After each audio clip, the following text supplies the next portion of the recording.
Magandang hapon mga kabay.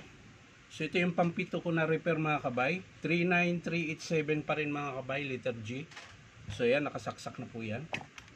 So wala din po siyang power. So titingnan natin mga kabay kung bakit wala siyang power.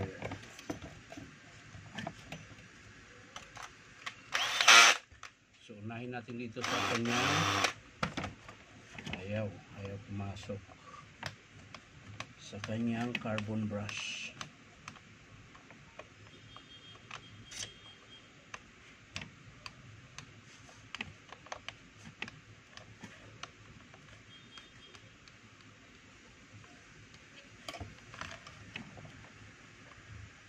So ayun,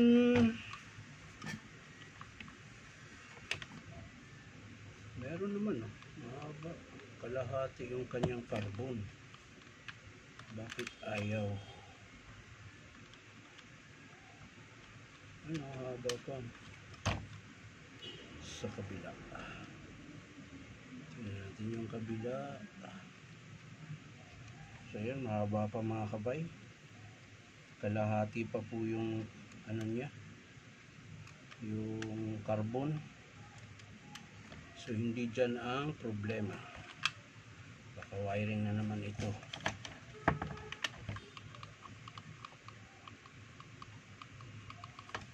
So kailangan natin ng tester.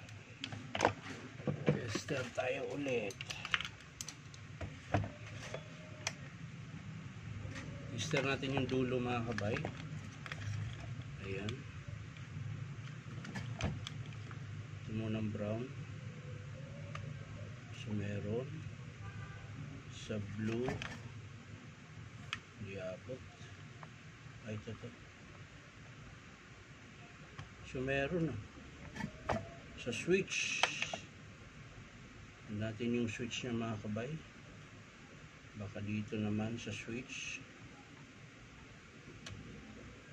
Nga lang, hindi natin mapindot mga kabay. Ito. Meron din. Hindi lang nasaksak maigi kanina.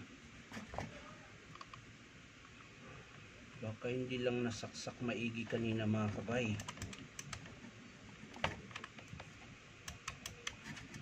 Saksak natin ulit mga kabay. Baka hindi lang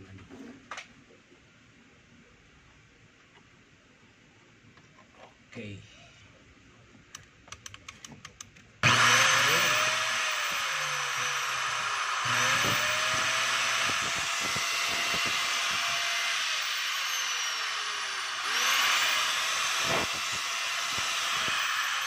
Gumagana pala sa mga kabay.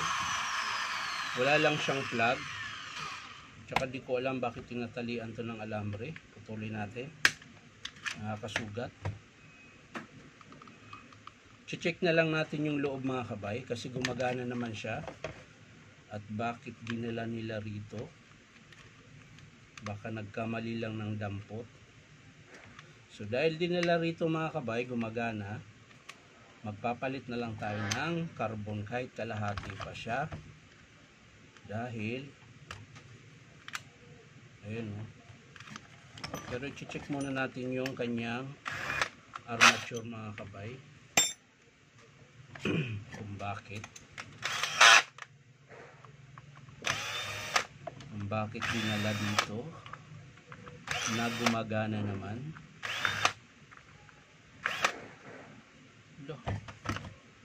Iba-iba na pala yung screw nito mga kabay.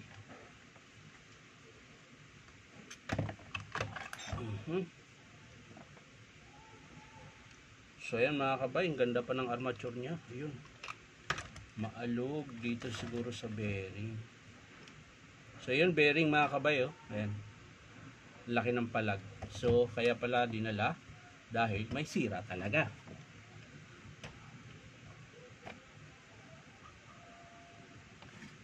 Dito, so wala. Ito lang mga kabay ang sira niya, yung bearing sa harap. Ayan laki ng palag. Siguro pag ginagamit to, para siyang naiipit na to. Parang pag andar niya, parang ano ang tawag nito, pigil. Yan. So, yun po yung papalitan natin. Yung carbon niya mga kabay, sayang eh. Huwag muna. Kalahati pa naman yan. So, ang papalitan lang natin dito mga kabay ay yung 608 tsaka plug. Ayan. So, hindi ko muna gagawin mga kabay dahil lantayin muna natin yung approve ng customer. So, yan lang po yung estimate ko mga kabay. Hindi ko na po ipapakita kung paano buuin. Papakita ko na lang mga kabay kapag in-approve ng customer.